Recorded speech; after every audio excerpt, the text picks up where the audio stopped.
again, it's Lynn Pierce. And this time I'm going to perform a physical assessment of the cardiovascular system. And as with any physical exam, I knock before entering the room. I clean my hands, gel my hands, and use gloves for universal precautions. The next thing I'm going to do is I properly identify the patient. And so by doing that, I will just ask the patient to state her name and date of birth and compare that to the information that I have. Hey Cameron, for your safety, could you please tell me your full name and date of birth? Cameron Chanel Williams, June 25th, 2003. That is correct. So, with any physical assessment, the first part starts with physical inspection. What I'm going to do is inspect her chest area for any scars that may have been there. I'm going to watch the rise and fall of her chest. I'm going to move down and uncross her legs. And I'm going to start by examining her pedal pulses.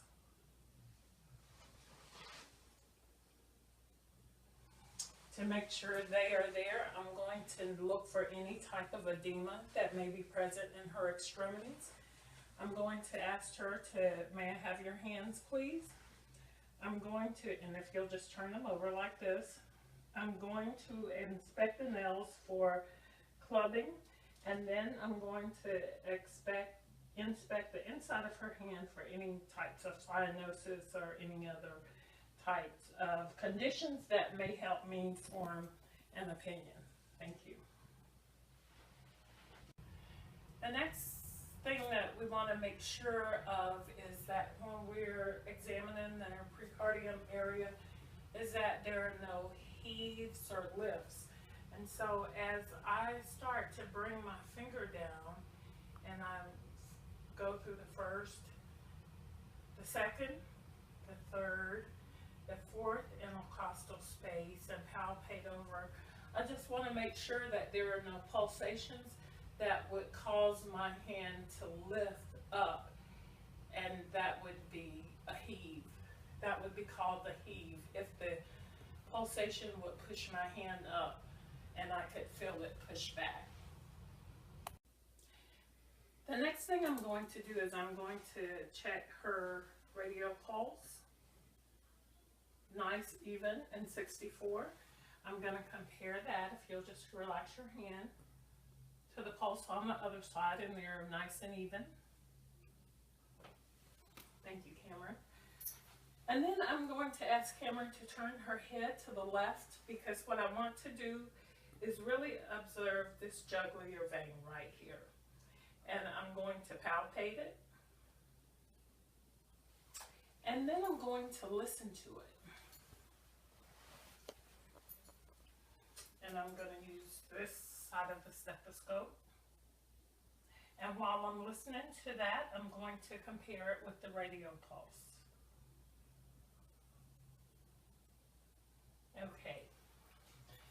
So what I'm looking for is to make sure that everything matches up and there are no discrepancies from here to here, and make sure I don't see any distension or anything, or hear any bruits or odd sounds that should not be heard in the jugular area. Okay, so now what we're going to do is we're going to examine the precardium.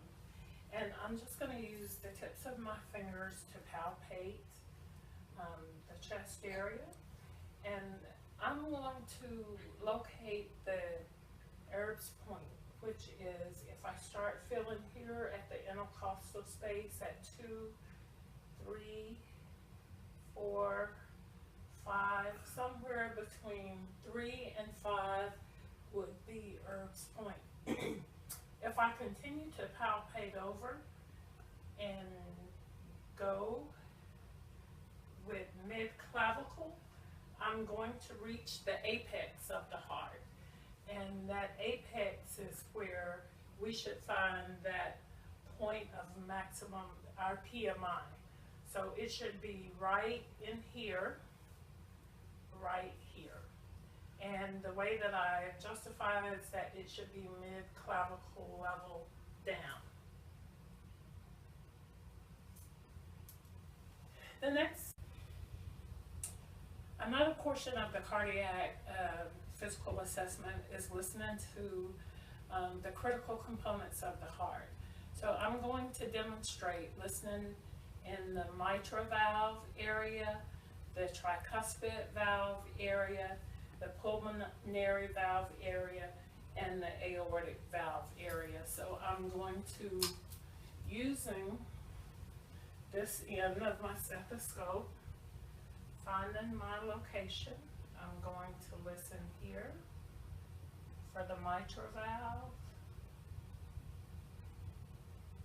I'm going to listen here for the for the tricuspid valve. I'm going to listen here for the pulmonary, in the pulmonary area. And then I'm going to listen over here for the aortic area to the left. Again, I am listening for any unusual sounds, any bruits, any swishing sounds, anything that could indicate abnormalities.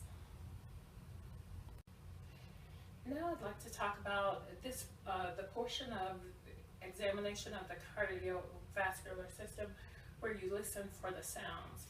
There are 4 distinct sounds: S1, S2, S3, S4. S1 and 2 occurs when the mitral valve and tricuspid valve closes. It's heard best at the tip of the apex. So I'm going to listen there to monitor S1 and S2.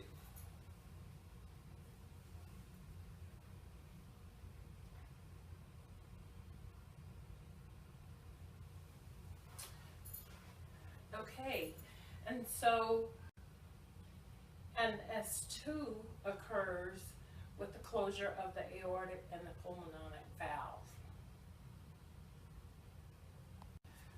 Now I'm going to ask Cameron if she will uncross her legs, and Cameron, would you sit up straight for me?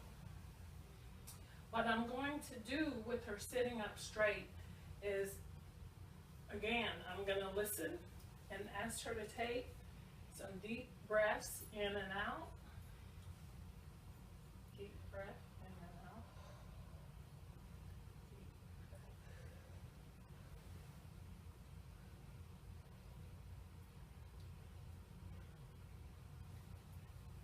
Okay, Cameron, I'm going to have you lean back again. So, this will conclude my exam of the cardiac system. Thank you.